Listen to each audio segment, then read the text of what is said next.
Ako'y pinapatagumpay ng poong umaalalay. Pagharap ko sa kalaban, ako'y ipinagsasanggalan upang hindi mahirapan. Sa ngalan ng Ama at ng Anak at ng Espiritu Santo. Amen. Sumainyo ang Panginoon. At sumayo. Mga kapatid, aminin natin ang ating mga kasalanan upang tayo maging marapat lumanap sa banal na pagdiriwang.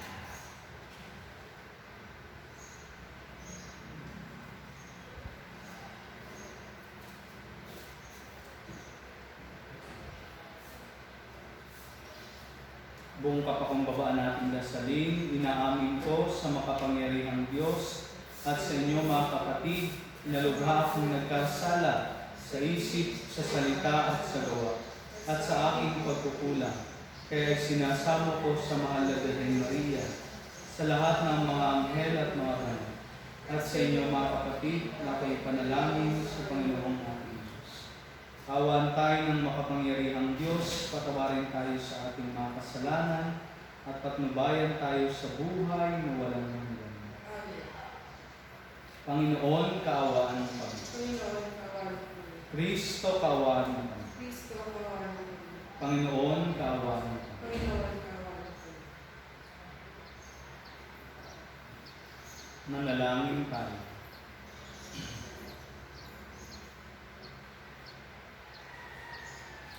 Ama naming makapangyarihan, silayan mo ang kalooban naming pinababanal ng pusa naming pagpapakasakit para sa pagbabagong buhay. Paunlakan mong pakinggan ang aming mga kahilingan, pakundangan sa pagbubunsod mong ikaw ay aming paglingkuran. Sa pamagitan ng Jesucristo, kasama ng Espiritu Santo, magpasawalang hanggan. Amen.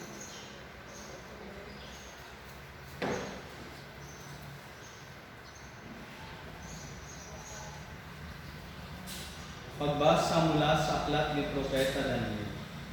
Noong mga araw na iyon, sinabi ni Haring Nabucodonosor, Sadrach, Mesach at Abednego, totoo bang hindi kayo sumasamba sa mga rebultong ipinagawa ko? Tanong ng hari. Iniuutos ko sa inyong sumumba kayo sa ipinagawa kong rebulto sa sandaling marinig ninyo ang tunog ng mga instrumento. Kung hindi, ipahagis ko kayo sa naglalagablab na pugon. Tignan ko lang kung may Diyos na makapagliligtas sa inyo. Sinabi ni na Sadrach, Mesach at Abednego, Mahal na hari, wala po kaming itututol sa inyo tungkol sa bagay na ito. Gawin ninyo kung iyan ang gusto ninyo. Ang Diyos na aming pinaglilingkuran ang magliligtas sa amin sa pugong iyon at sa inyong kapangyarihan. At kung hindi man niya gawin ito, hindi pa rin kami sasamba sa rebultong ipinagawa niya. Namula si Haring Nabucodonosor sa tindi ng galit kina Sadrach, Mesach at Abednego. Kaya iniutos niyang painitin makapitong ibayo ang pugon. Iniutos din niya sa pinakamalalakas niyang tauhan na gapusin sina Sadrach, Mesach at Abednego at ihagis sa apoy. Walang ano-ano yung napalundag si Haring Nabucodonosor. Pamanhang itinanong niya sa kanyang mga tagapayo, Hindi ba't 3 lamang ang inihagis sa apoy? Opo, kamahalan, sagot niya. Bakit 4 ang nakikita kong lalakad-lakad sa apoy at hindi nasusunog? At yaong isa ang tingin ko'y Diyos. Dahil dito sinabi ng hari, Purihin ng Diyos ni Sadrach, Mesach at Abednego. Nagsugo siya ng anghel upang iligtas ang mga lingkod niyang ito na ganap na nananalig sa kanya. Hindi sinunod ng mga ito ang aking utos. Ginusto pa nilang sila ihagis sa apoy kaysa sumamba sa Diyos-Diyos. Ang salita ng Diyos. Salamat sa Diyos. Purihin at ipagdangal ang Diyos magpakailanman. Purihin at ipagdangal ang Diyos magpakailanman. Pinupuri ka namin, Panginoon, Diyos ng aming mga ninuno. Karapat-dapat kang ipagdangal at dakilain magpakailanman. Purihin ang iyong banal at maluwalhating pangalan. Nararapat purihin at ipagdangal magpakailanman. Purihin at ipagdangal ang Diyos magpakailanman. Purihin ka sa iyong banal at marangal na tahanan. Lubhang karapat-dapat kang awitan at dakilain magpakailanman. Purihin at ipagdangal ng Diyos magpakailanman. Purihin ka na nakaluklok sa maringal mong trono. Karapat-dapat kang awitan at dakilain magpakailanman. Purihin at ipagdangal ng Diyos magpakailanman. Mula sa iyong luklukan sa ibabaw ng mga kerubin, nakikita mo ang kalaliman, ang daigdig ng mga patay. Karapat-dapat kang purihin at dakilain magpakailanman. Purihin at ipagdangal ng Diyos magpakailanman. Purihin ka sa buong sangkalangitan, karapat-dapat kang awitan at dakilain magpakailanman. Purihin at ipagdangal ng Diyos magpakailanman. Mapalad ang nag-iingat sa kanyang pusong matapat ng salitang nagbubuhat sa poong Diyos ng liwanag, sa tiyagay aanin ba. Ang sumainyo ang Panginoon, At sumayon. ang mabuting balita ng Panginoon ayon kay San Juan. Papuri sa iyo, Panginoon. Noong panahon iyon, sinabi ni Jesus sa mga Hudyong naniniwala sa Kanya, "Kung patuloy kayong susunod sa aking aral, tunay nga kayong mga alagad ko. Makikilala ninyo ang katotohanan at ang katotohanan ang magpapalaya sa inyo." Lahi kami ni Abraham, tugon nila, at kailanmay di kami naalipin ni man. Paano mo masasabing palalayain kami? Sumagot si Jesus, "Tandaan ninyo, alipin ng kasalanan ang lahat ng nagkakasala. Ang alipin ay hindi kabilang sa sambahayan sa habang panahon. Subalit ang anak ay kabilang magpakailanman. Kapag kayo'y pinalaya ng anak, tunay nga kayong malaya na.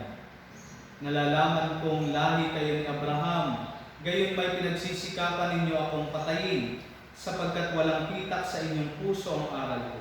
Sinasabi ko ang aking nakita sa aking ama, ginagawa naman ninyo ang inyong narinig sa inyong ama."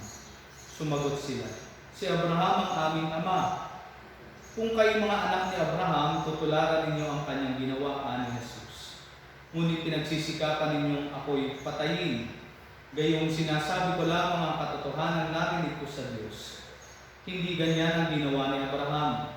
Ang ginawa ninyo'y tulad ng ginawa ng inyong ama. Hindi kami mga anak sa labas, tugon nila. Ang Diyos ang aming ama. Sinabi ni Jesus, "Kung talaga ang Diyos ang inyong ama, ibigin ninyo ako sapagkat nagmula ako sa Diyos. Hindi ako naparito sa ganang sarili ko lamang, kundi sinugo niya ako." Ang mabuting balita ng Panginoon. Pinupuri ka namin, Panginoon Jesucristo. Magandang umaga po sa ating lahat. Ngayon ay Miyerkules sa ika-5 linggo ng Kwaresma. The truth will set you free, ika nga. Pero papaano naman kung ang katotohanang pinaniniwalaan mo ay iba sa katotohanang sinasabi ng iba? Paano mo nga ba mababatid kung ano ang katotohanan? Lalo na ang katotohanan kung ano ang tama sa mali. Sa papaanong paraan nga ba natin mababanaagan kung ano ang totoo? Sa panahon po natin ngayon, laganap ang tinatawag natin na moral relativism. Ang pagkabatid ng tama at mali ay nakasalalay na lamang sa nag-iisip nito. Kapag naghiwalay ang mag-asawa halimbawa dahil hindi na sila magkaintindihan, sabi ng iba, tama lang daw ito, kaysa naman araw-araw silang nag-aaway.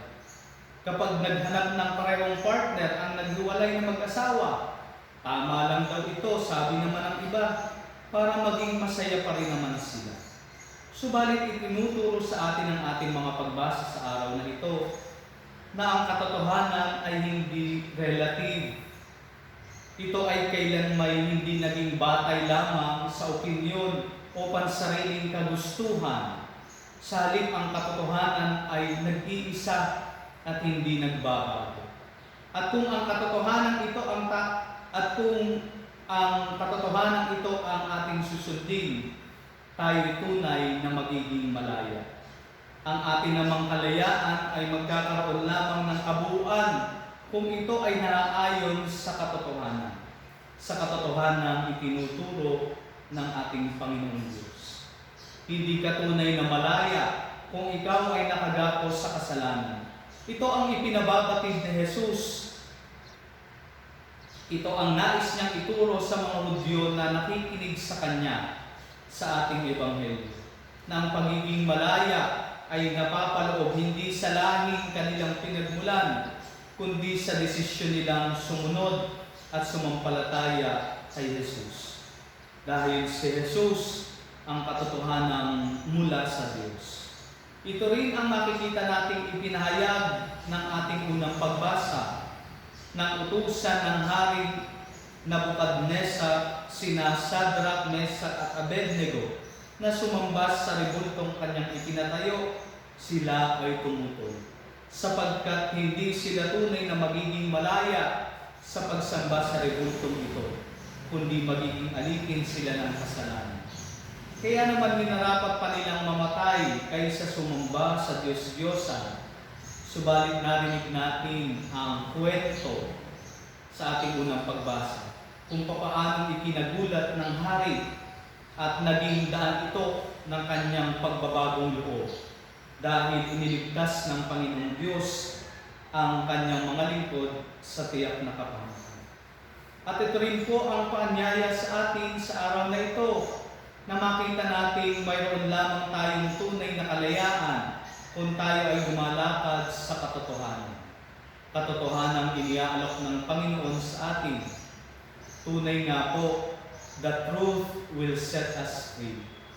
And genuine freedom can only be found in truth.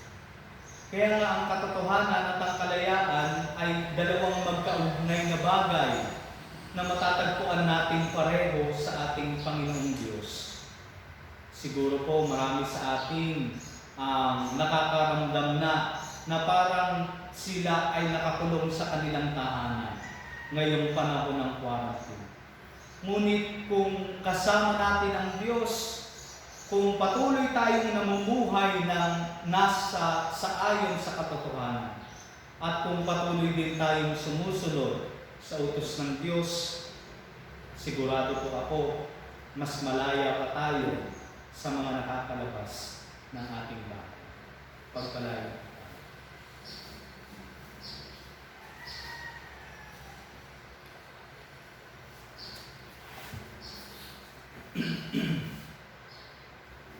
Oratio Imperata. Diyos Ama namin, lumalapit kami sa iyo para sa aming kahilingan na kami ay iyong proteksyonan laban sa COVID-19 na kumitil na ng maraming buhay at nakaapekto na sa sangkatauhan. Nananalangin kami para sa iyong biyaya para sa mga taong inatasan na pag-aralan ng kalikasan at ang sanhi ng virus na ito, gayon din upang mapahinto ang patuloy nitong paglaganap. Gabayan mo po ang mga inatasang mga lagas sa kalusugan na kanila nawang magampanan ang kanilang tungkulin ng buong husay at may malasakit. Gabayan mo po ang mga kawani ng pamahalaan at ang mga nasa pribadong institusyon sa kanilang paghahanap ng lunas upang masugpo ang pandemya ito. Ipinapanalangin namin ang lahat ng mga naapektuhan. Nawa ilugin mo po ang kanilang karamdaman. Ipagkaloob mo po nawa sa amin ang iyong biyaya upang kami ay patuloy na makagawa ng kabutihan para sa lahat at makatulong sa lahat ng mga nangangailangan.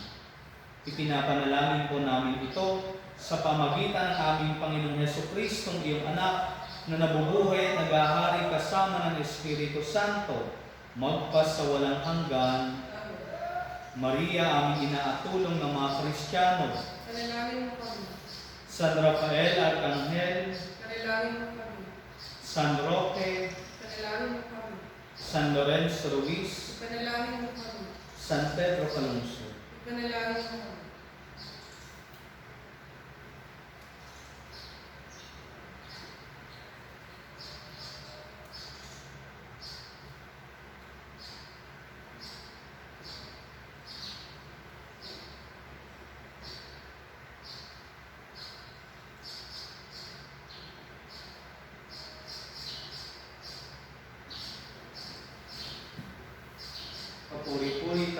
amang lumikha sa sanlibutan, sa iyong kagandahang loob, narito ang aming maiaalay. Mula sa lupa at bunga ng aming paggawa, ang tinapay na ito para maging pagkain ng bibigay.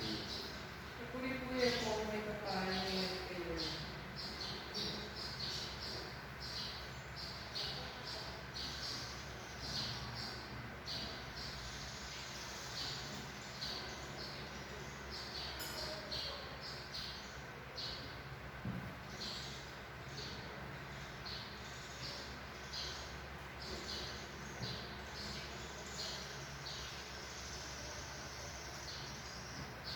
Kapuri-puri ka, Diyos, sa mga lumikha sa sanlibutan, sa iyong kagandahang loob, narito ang aming maiaalay. Mula sa katas ng ubas at bunga ng aming paggawa, ang alak na ito para maging inumin ng bibigay ng Diyos Espiritu. Puri-puri po may kapal ngayon kayo.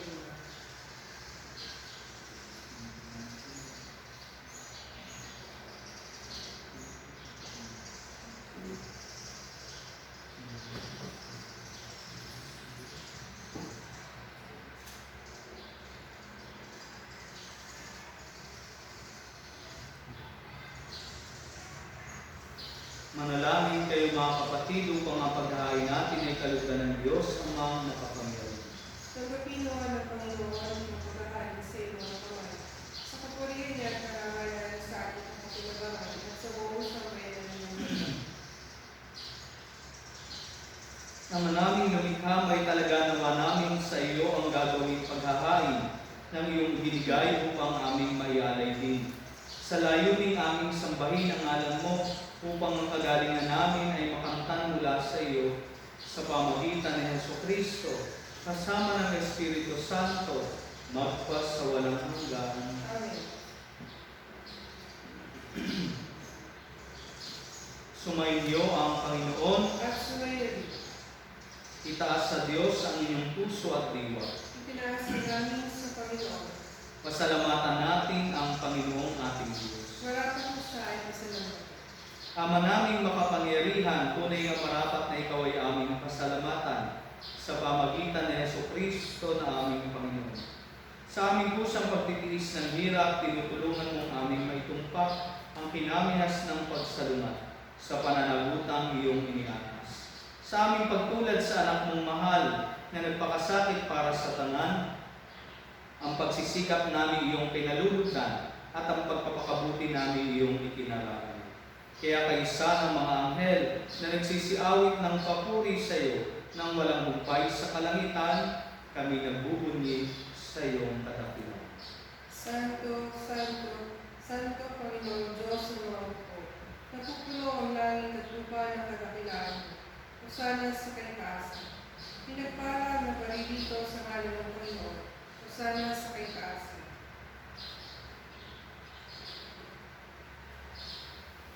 Ama naming banal, ikaw ang bukal ng tanang kabanalan. Kaya't sa pamagitan ng iyong Espiritu, gawin mong banal ang mga kaloob na ito upang para sa aming maging katawan at dugo ng aming Panginoong Jesucristo.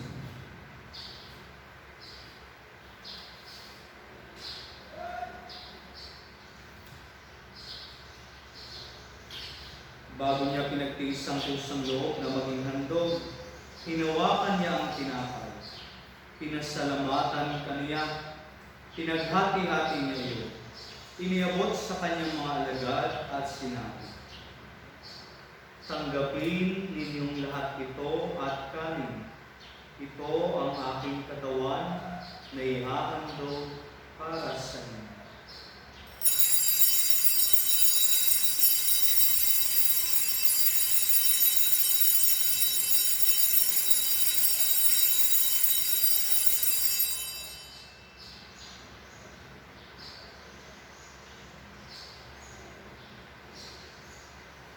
Gayon din naman nung matapos ang hapunan, hinawakan niya ang kalis.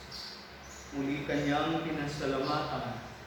Iniabot niya ang kalis sa kanyang mga alagad at sinabi, tanggapin ninyong lahat ito at inumin. Ito ang kalis ng aking dugo, ng bago at walang hanggang kita. Ang aking dugo na ibubuhos para sa inyo at para sa lahat sa ikapagpapatawad ng mga kasalanan. Gawin ninyo ito sa pag-alala sa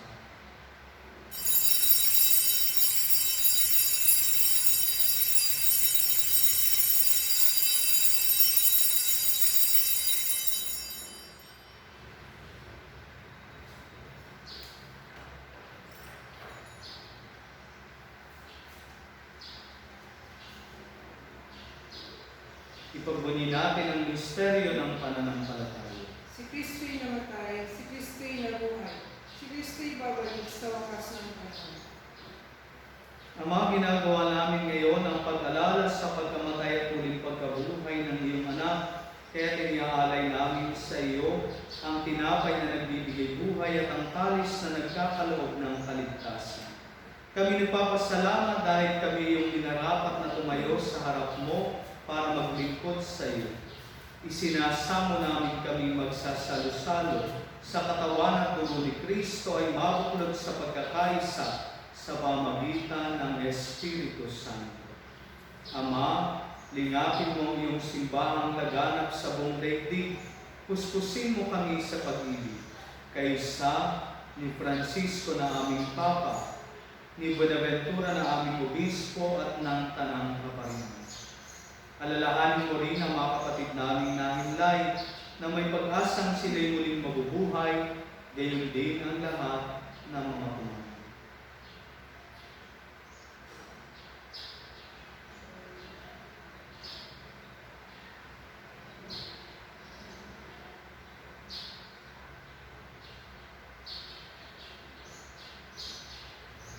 Kaawaan mo sila at patuloyin sa iyong kaliwanagan.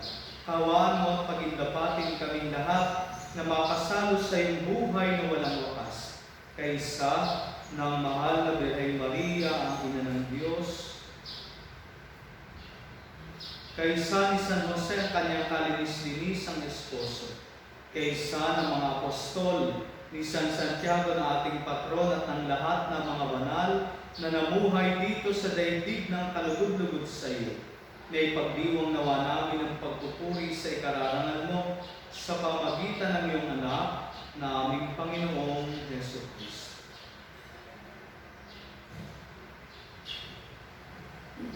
Sa pamagitan ni Kristo, kasama niya at sa Kanya, ang lahat ng parangal at papuri ay sa iyo, Diyos sa mga makapangyarihan, kasama ng Espiritu Santo, magpasawalang hanggan. Amen. Sa talubilin ng mga nakagagaling na utos sa tulong ni Jesus na Panginoon natin at Diyos, payag natin ang lakas niya. Ang namin sumasalangit ka, sambahin ang ngalan mo, tapos sa amin ang kaharian mo. Sundin ang loob mo dito sa lupa para nang sa langit. Bigyan mo kami ngayon ng aming kakanin sa araw-araw at patawarin mo kami sa aming mga sala para nang pagpapatawad namin sa nagkakasala sa amin. At huwag mo kami ipaintulot sa tukso at iadlam kami sa lahat ng masama. Hiniling namin kami iadya sa lahat ng masama, pagkalooban ng kapayapaan araw-araw, iligtas sa kasalanan at ilayo sa lahat ng kapahamakan.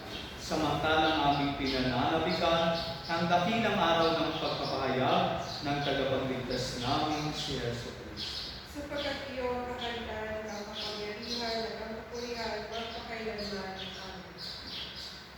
Panginoong Yesu Cristo, sinabi mo sa iyong mga apostol, kapayapaan ang iniiwan ko sa inyo. Ang aking kapayapaan ang ibinibigay ko sa inyo. Tunghayan mo ang aming pananampalataya at huwag ang aming mga pagkakasala. Pagkalooban mo kami ng kapayapaan at pagkakaisa ayon sa iyong kalooban. Kasama ng Espiritu Santo, magpasawalang hanggan. Amen. Ang kapayapaan ng Panginoon ay laging sumainyo. At sumayon. Magbigayan kayo ng kapayapaan sa isa't isa.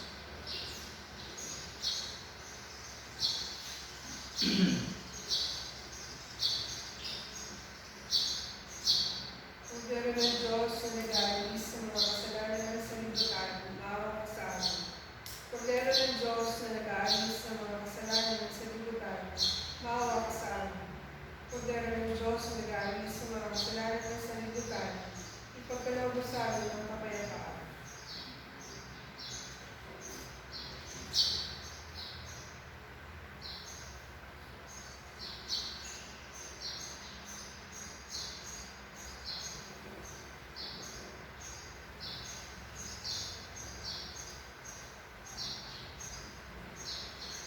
Ito ang kordero ng Diyos. Ito ang nag-aalis ng mga kasalanan ng sanlibutan. Mapalad ang mga inanyayahan sa Kanya. Panginoon, hindi ako nagkakaroon ng pagpatuloy sa iyo. Ngunit sa isang salita mo lamang ay gagawin na.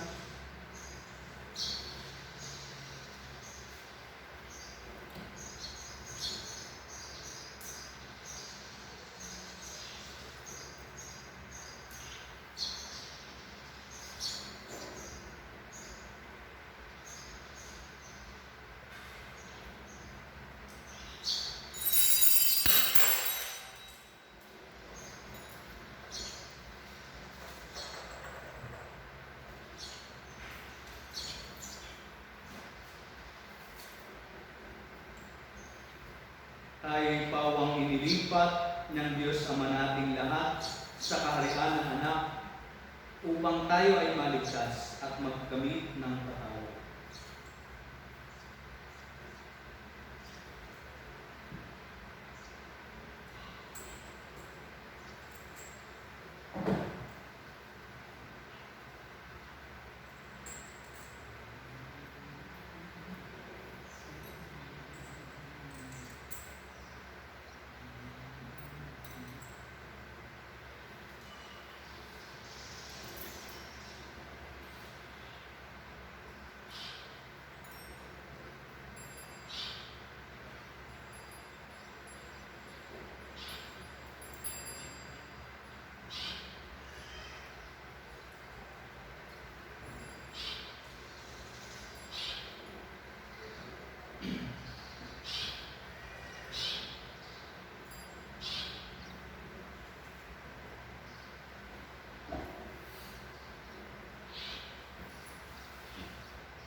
Manalangin tayo.